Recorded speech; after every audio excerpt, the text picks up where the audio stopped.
देखिए, डेली में तो हम कुछ नया नया नहीं बना सकता है। जो हमारा रोज का खाना है उसी को हम जब अच्छे से तड़का देते हैं उसी खाने को, तो वो कुछ डिफरेंट टेस्ट देता है।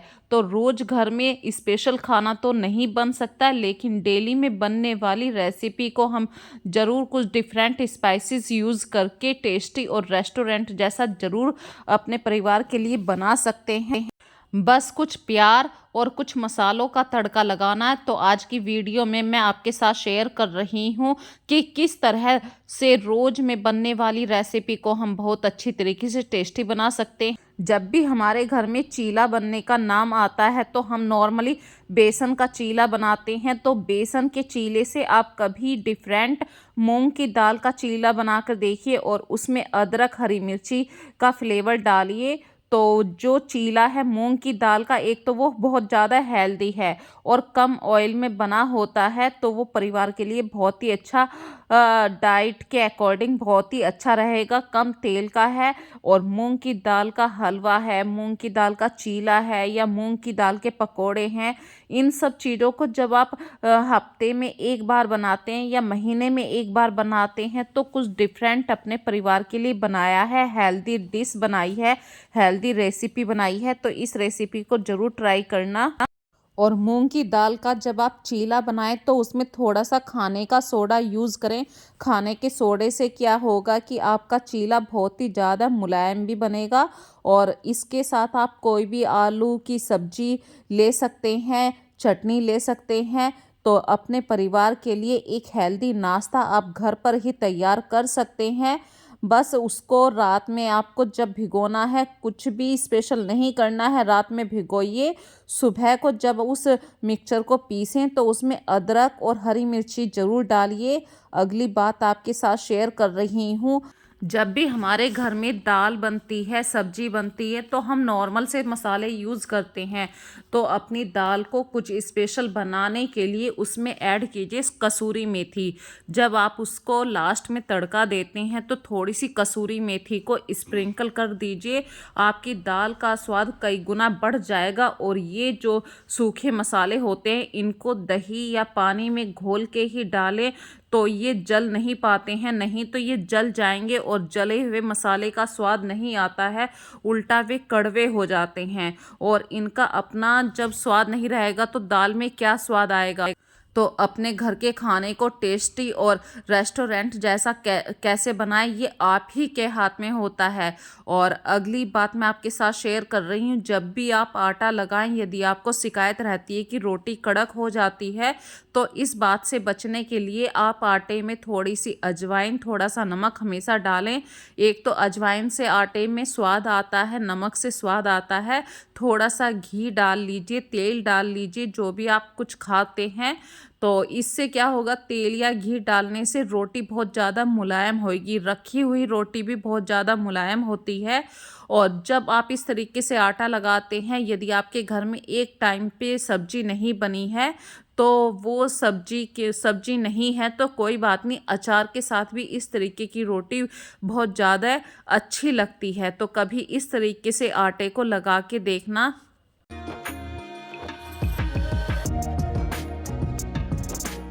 और सर्दियों में तो अक्सर ये शिकायत रहती है, रखी हुई रोटी बिल्कुल कड़क सी हो जाती है, उसमें बिल्कुल मुलायमपन नहीं रहता है, ना स्वाद आता है। तो कभी भी जब आपको ऐसा लगे कि रोटी में स्वाद नहीं है तो घी डाल लीजिए। से बनाई हुई रोटी बहुत स्वाद बनेगी। और कसूरी मेथी को यदि आप घर में ही बनाना चाहते हैं तो आजकल कसूरी मेथी मार्केट में खूब अच्छी सी आ रही है। हरी मेथी जो होती है, बस उसे धो के सुखा लीजिए और जब 3-4 दिन के बाद इसकी पत्तियां अच्छी तरीके से सूख जाएंगी तो आप किसी शीशी में भर के इस कसूरी मेथी को रख सकते हैं। सर्दियों में बहुत बड़ी दिक्कत आती है मखनी घी को निकालने की। सब सोचते हैं कि मलाई से मखनी घी निकालना बहुत टफ है, पर ऐसी बात नहीं है। जब भी आप मलाई को पहले दिन स्टार्ट करें तो उसी दिन उसमें जामुन लगा दें, जामुन मतलब थोड़ा सा दही डाल दें। और जब आप मलाई को इकट्ठा करें तो उसमें दूध की मात्रा ना रखें, सिर्फ मलाई मलाई को रखें। और 10-12 बार जब आप अच्छे से फेंटेंगे तो मलाई से घी बहुत जल्दी बन जाएगा। अब आपको ये ये चाहिए कि इससे घी भी निकालना है, तो इसके अंदर आप ठंडा पानी डालिए। ठंडा पानी जैसे डालेंगे तो घी की गांठें बन जाएंगी, और जो भी पानी है या थोड़ा बहुत उसमें दूध है तो वो मट्ठा सा बन जाता है, उसको अलग कर दीजिए। और घी को निकाल, जब आपका पूरा प्योर घी हो जाएगा, मट्ठा अलग हो जाएगा, उस घी के भगोने को आप गैस पे रखिए और बढ़िया तरीके से देसी घी निकालिए।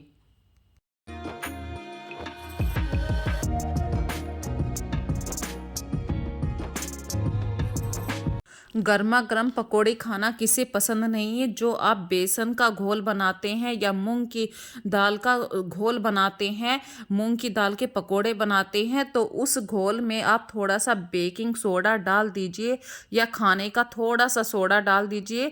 चुटकी भर, ज़्यादा मत डालिए, नहीं तो आपका बैटर सारा कड़वा हो जाएगा। और इसकी एक्सपायरी का ज़रूर ध्यान रखिए। हमेशा बेकिंग सोडा या खाने का सोडा जो होता है, ये बहुत कम यूज़ होते हैं किचन में, और रखे रखे इनकी एक्सपायरी भी हो जाती है। यदि आप भूल गए हैं कि इसकी एक्सपायरी कब हुई है, तो पुराने सोडे को फेंक दीजिए और दूसरे सोडे को मंगाइए, क्योंकि हेल्थ से बड़ा कोई इशू नहीं होता है। और जब आप पकोड़ों में थोड़ा सा खाने का सोडा डालते हैं तो पकोड़े बहुत ही मुलायम बनते हैं, फूले फूले बनते हैं। मूंग की दाल के पकोड़े इस तरीके से कभी आप बना के देखना। इस तरीके से मूंग की दाल के पकोड़ों का स्वाद बहुत अच्छा होता है। और पीसते हुए थोड़ा सा आप अदरक और हरी मिर्ची ज़रूर डालिए। जब हरी मिर्ची और अदरक का टेस्ट आएगा मूंग की दाल के पकोड़े के अंदर, और ये पकोड़ों को आप चाहे चाय के साथ एंजॉय करें या हरी चटनी के साथ। हरी चटनी बनाना बहुत आसान है, कितनी बार मैंने अपनी वीडियो में इंक्लूड करा है। तो हरा धनिया लीजिए, हरी मिर्ची लीजिए, प्याज टमाटर लीजिए, बस नमक डालना है आपको, और तीखी सी हरी मिर्ची की चटनी घर पर ही तैयार है। वैसे आप मार्केट से बनी बनाई हरी सॉस भी ले सकते हैं। लाल सॉस, हरी सॉस दोनों डिफरेंट टेस्ट में आती हैं मार्केट में, आप जैसा लेना चाहते हैं ले सकते हैं। लेकिन घर की बनी हुई चटनी की बात ही अलग होती है, और घर की जो प्योरिटी होती है वो आपको शायद मार्केट वाले सामान में नहीं मिलेगी। तो घर की चटनी की बात ही अलग है। और साथ में सर्दियों के मौसम में गर्मा गर्म चाय।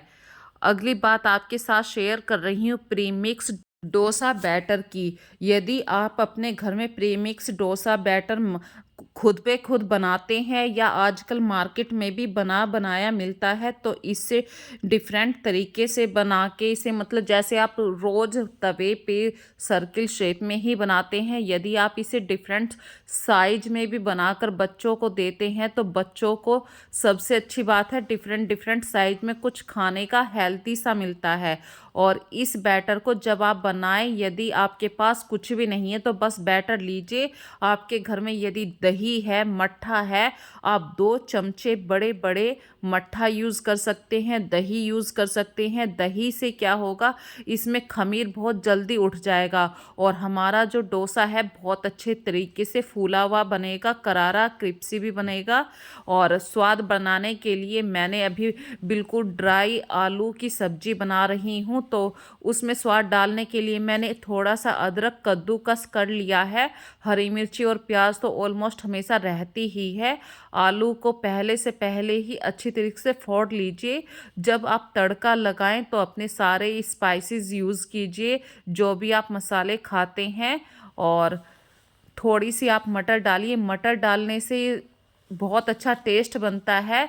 जब हम डोसे के ऊपर इस सब्जी को यूज़ करेंगे तो आपको ऐसा फील होगा जैसे आप शादी पार्टी में कहीं पर भी डोसे को खाते हैं, तो वही टेस्ट होगा। आलू की सब्जी को अच्छी तरीके से मसालों में मिक्स कीजिए, और थोड़ी सी 5 मिनट के लिए इस मसाले को, इस आलू की सब्जी को अच्छी तरीके से भूनिए, ताकि मसाले सारे आलू के अंदर मिक्स हो जाएं।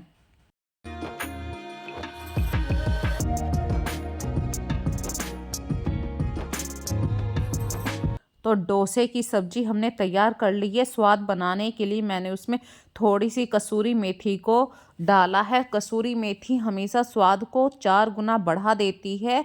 और डोसा बनाने के लिए तवे को थोड़ा सा तेज रखिए, और बार बार जब आप डोसा बनाएं, दूसरा डोसा बनाने से पहले उसे साफ़ कर लीजिए। और फ्रेंड्स, मैं आपसे बात बताती हूँ कि हमारे नॉर्थ इंडिया में शायद मैं अपने परिवार के बारे में बताती हूँ, हम लोग ये सब चीज़ें बहुत कम खाते हैं। इसीलिए हमसे ये चीज़ें परफेक्ट नहीं बन पाती हैं। यदि परफेक्ट नहीं बन पाती हैं तो उनके स्वाद में भी थोड़ा-सा डिफरेंट रहता है। जो साउथ इंडियन फूड बनाते हैं, डोसा या इडली, उनके खाने का स्वाद हमारे खाने के स्वाद से बहुत डिफरेंट होता है। तो इसलिए मैंने अपने अकॉर्डिंग ही मसाले डाले हैं और मैंने इसे दोनों तरफ से अच्छी तरीके से क्रिस्पी करा है, क्योंकि मुझे ऐसा लगता है कि दूसरी साइड से ये शायद कच्चा है। तो मैंने इसीलिए एक तरफ से अच्छी तरीके से तवे पे सेक लिया है और दूसरी तरफ से भी मैं तवे पे सेकूंगी, तभी इस पे सब्जी लगाऊंगी। तो मैंने आलू की जो सब्जी बनाई थी वो अच्छी तरीके से डोसे के ऊपर फैला ली है और अच्छे से अब इस सब्जी डोसे को एंजॉय करते हैं। और मैं इस बात से खुश होती हूँ हमेशा कि जो भी चीज़ मैं बनाती हूँ थोड़ा बनाती हूँ, लेकिन घर में बनाती हूँ। घर की जो चीज़ें होती हैं इतनी साफ़ रहती हैं और अच्छी रहती हैं, हेल्दी हम बनाते हैं। कितना तेल हमें खाना है, कितना यूज़ करना है, कैसे हमारी तेल की क्वालिटी है, इन सब बातों का ध्यान रखते हैं।